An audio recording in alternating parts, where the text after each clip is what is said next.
네, 중급심리 6번째입니다. 손절은 처음 생각과 다르면 해라. 이게 무슨 얘기인지 한번 바로 가겠습니다. 자, 고수는 수익이 아니라 리스크 관리에 집중합니다. 그러니까 오해하시면 안 돼요. 고수는 수익 내려고 막 노력하는 사람이 아니라 리스크 관리에 집중하는 사람이 고수다. 그래서 고수는 손절을 안 하는 사람이 아니라 자신 있게 하는 사람이에요. 대부분 여러분 고수들은 손절을 잘 안 할 것 같죠? 오히려 더 많이 해요. 자신 있게 하고. 그래서 리스크 관리가 얼마나 중요한지 아시겠죠? 자, 우리 계속 손절에 대해서 하는데 손절은 가장 먼저 생각하고 또 매매는 확실한 손절 라인을 찾는 게임이다. 그리고 손절이 자주 되고 손절이 잘 안 되는 사람들은 기술적 확신이 없고 심리적 확신이 없어서 그렇다. 그러니까 차트를 잘 몰라서 기준가 설정을 잘 못해서 그렇고, 또 심리적 확신이라는 얘기는 컷이 너무 커서 손절이 잘 안 되는 거예요. 그래서 컷 폭이 줄어들면 진입을 하면 된다 라고 말씀을 드렸고, 자, 이제 오늘 손절 얘기는 무슨 얘기냐면 정말 여러분 오늘은 심적으로 힘들 수 있어요. 또 어려울 수 있고 또 그만큼 중요한 얘기입니다. 손절이라는 게 원래 힘들잖아요. 그러니까 이 손절만 진짜 여러분 잘해도 살아남을 수 있습니다. 자, 시작합니다. 자, 한 번, 두 번, 아니 구체적으로 얘기하면 여기서 뭐 2번 정도, 3번, 그 다음에 4번째 시도를 합니다. 보통 이러면 이렇게 가야 돼요. 자, 매매하기 전에 제가 시나리오를 세우라고 항상 말씀을 드리죠. 자, 여러 가지 시나리오가 있지만 만약에 내가 이렇게 올라가는 경우 이 한 가지 시나리오를 세우고 진입했다고 한번 생각해 볼게요. 아니면 살짝 조정받다가 가거나 이 둘 중에 하나는 무조건 돼야 돼. 이렇게 생각하고 진입을 했다고 생각을 해볼게요. 요 타이밍에. 근데 얘가 쭉 밀려버려요. 손절 라인은 이제 여기로 설정을 했습니다. 그리고 다시 올라오는데 올라가지도 않고 다시 한번 내려요. 이러면 일단 내 시나리오와 다르게 움직이죠. 나는 이 1번 시나리오, 2번 시나리오 이 두 가지만 생각을 했는데 내가 생각한 어떤 시나리오 범주 안에 이 차트가 안 움직인다. 그러면 무조건 나와야 돼요. 그래서 손절 라인이 여긴데 올라오면 이런 데서 큰 손실 아니니까 이런 데서 이제 파는 거예요. 그리고 나서 끝이 아니라 다시 한번 여기를 돌파하면 여기서 다시 한번 살 수 있어야 돼요. 이게 돼야 돼요. 이것만 되면 여러분 진짜 실력이 확 늘 수 있거든요. 이게 이제 대응이에요, 대응. 자, 이런 차트도 보세요. 상승 추세로 강하게 움직입니다. 얘가 일반 기준가, 이게 절대 기준가죠. 절대 기준가는 뭐예요? 추세가 뒤집어질 수 있는 기준가. 파란색은 그냥 일반 기준가. 자, 얘도 한 번, 2번 상승 추세에서 3번째 시도를 합니다. 나는 시나리오를 이렇게 그려놨어요. 진짜 이렇게 가야 돼. 빨리 가야 돼. 근데 못 가고 밀려. 근데 손절 라인을 만약에 내가 요 절대 기준가에 설정을 했다고 한번 볼게요. 여기다 설정을 했어. 근데 아직 한참 남았지만 분명히 나는 바로 갈 그림을 그려놨는데 이런 차트는 바로 올라가야 되는데 못 가고 눌린다? 그러면 바로 나오는 거예요. 근데 오해를 하면 안 되는 게 초보자분들은 쫄아서 파란색만 보이면 바로 팔거든요. 그러니까 그런 경우는 아니에요.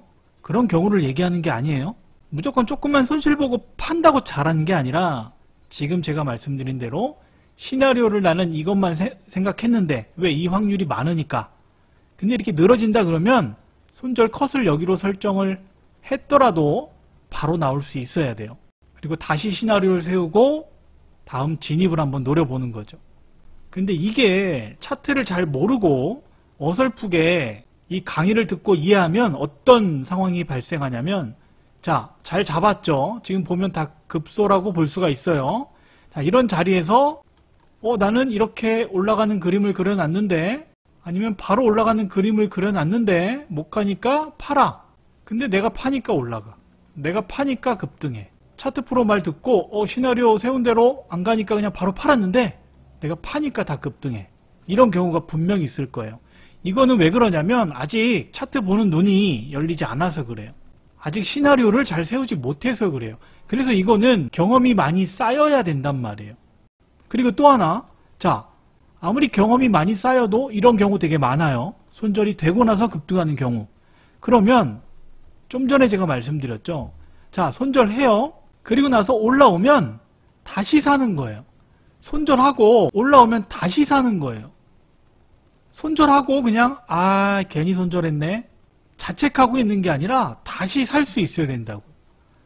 근데 보통 못 사는 이유가 뭐예요? 나는 아까 여기서 예를 들어서 9,000원에 샀는데 지금 10,000원에 사야 돼? 컷된 것도 열받아 죽겠는데 아까보다 더 비싼 단가에 내가 사야 된다라는 것을 자존심 상해해요. 제가 누누이 말씀드리죠. 매매는 대응이라고. 여러분 시장 앞에서 우리가 할 수 있는 일은 대응밖에 없어요. 내 시나리오대로 그 시나리오가 물론 미흡하더라도 시나리오대로 안 움직이면 컷을 하고 다시 약 올리듯이 얼마나 진짜 열받아요. 다시 올라오면 또 살 수 있어야 돼요. 그게 돼야 여러분 한 단계 업그레이드가 된다고요. 이해하시겠죠? 그러니까 너무 억울해하지 마세요. 손절했다고. 내 것만 손절시키고 올라온다고 너무 억울해하지 마세요. 그래서 손절은 처음 정한 자리에서 하는 게 아니라 처음 정한 자리를 주구장창 기다리는 게 아니라 물론 그럴 때도 있지만 내 생각과 다르면 무조건 손절을 하는 게 좋다. 왜? 보통 이렇잖아요. 손절 라인 안 왔는데 뭐 올라가겠지 뭐 상승 추세인데 이런 마음이 요행을 바라는 거잖아요. 물론 이제 우리가 매매하면서 뭐 100%는 없지만 그래도 일단 내 생각과 다르게 차트가 지금 움직이잖아요. 그죠? 근데 내가 보유하고 있다는 얘기는 어느 정도 요행을 바라는 매매란 말이에요. 이 요행을 바라는 매매가 습관이 되면 나중에 정말 고치기가 힘들고 나중에 한 번의 요행을 바라는 매매로 모든 거를 다 날릴 수가 있어요. 그래서 애초에 여러분 이 요행을 바라는 매매를 근절하셔야 돼요. 그래서 끝까지 결과를 확인하려고 하는 한번 뭐 손절 안 됐는데 지켜보지 뭐 꼭 내가 팔면 올라가더라 그냥 두지 뭐 이렇게 결과를 끝까지 확인하는 습관은 결국 여러분을 죽이는 매매가 될 수 있다. 그래서 내 생각과 다르면 손절을 하셔야 된다 라는 얘기입니다. 이런 자리도 바로 가야 되는데 한번 고개를 숙이고 또 한번 올라가는 척하다 확 밀죠. 이러면 손절 라인을 최초 여기 설정하고 들어갔다고 하더라도 이런 자리에서 과감히 나올 수 있어야 된다. 그리고 지금처럼 내리는 게 아니라 바로 올라오면 다시 잡는 거죠. 여기는 이제 뭐 계약수를 더 싣거나 금액을 더 실어서 이 손절만큼은 충분히 찾아올 수 있다. 다시 급등했을 때 사지도 못할 사람들이 막 컷하는 거는 의미가 없을 수 있다는 얘기죠. 자, 그럼 정리를 하겠습니다. 손절은 처음 정한 자리에서 하는 게 아니라 내 생각과 다르면 하는 것이다. 그 내 생각이 뭔데? 내 경험과 지식을 바탕으로 그려낸 시나리오. 전문가의 시나리오가 아니라 내 시나리오.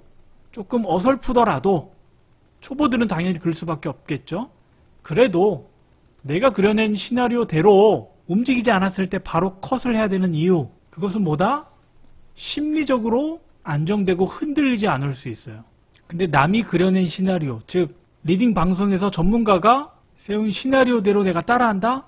그럼 모르기 때문에 내가 불안해요. 그러니까 수익을 내도, 그러니까 리딩을 따라해도 내가 알고 따라하고 그래야 수익이 내 거라고 말씀을 드렸잖아요. 근데 대부분 또 리딩 방송을 듣는 회원분들은 알지도 못하면서 따라한단 말이에요. 그러면 이제 그게 독이 될 수 있어요. 그래서 누구도 아닌 내가 시나리오를 그려내고 자신 있게 손절을 할 수 있어야 심리적으로 흔들리지 않을 수 있다. 그러니까 불안한 채 홀딩을 하는 건 도박하는 것과 다름없어요. 이게 굉장히 나쁜 습관이라고 말씀을 드렸죠. 그러니까 불안하면 나오셔야 돼요. 저는 시나리오를 잘 못 그리겠는데요. 그런 사람들 있죠. 어떻게 확인한다? 그냥 내가 불안하면 나오는 거예요. 그거는 이미 진 거예요. 이겨도 진 거예요. 그러니까 기준이, 내가 손절하는 기준이 내 심리가 불안한지 이게 기준이 돼야 된다라는 겁니다.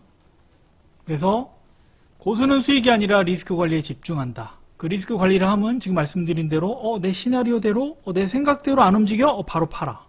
다 필요 없어. 수익보다는 리스크 관리.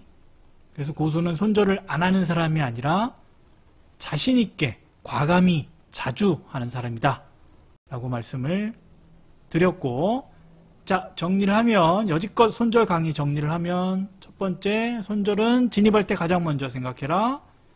매매는 손절 라인을 찾는 게임이다. 세 번째, 기술적으로 확신이 있어야 손절을 덜 할 수 있다. 당연하겠죠? 차트를 잘 보면 볼수록 손절을 덜 하겠죠? 네 번째, 손절은 심리적으로 감당할 수 있어야 자신 있게 할 수 있다. 컷 자리가 먼저 설정이 되죠? 그리고 이렇게 움직이는데 여기서 사면 손절폭이 너무 크다. 그러면 눌릴 때까지 기다렸다가 내가 감당할 수 있는 손실 폭이 됐을 때 진입을 하는 거다 라는 얘기죠.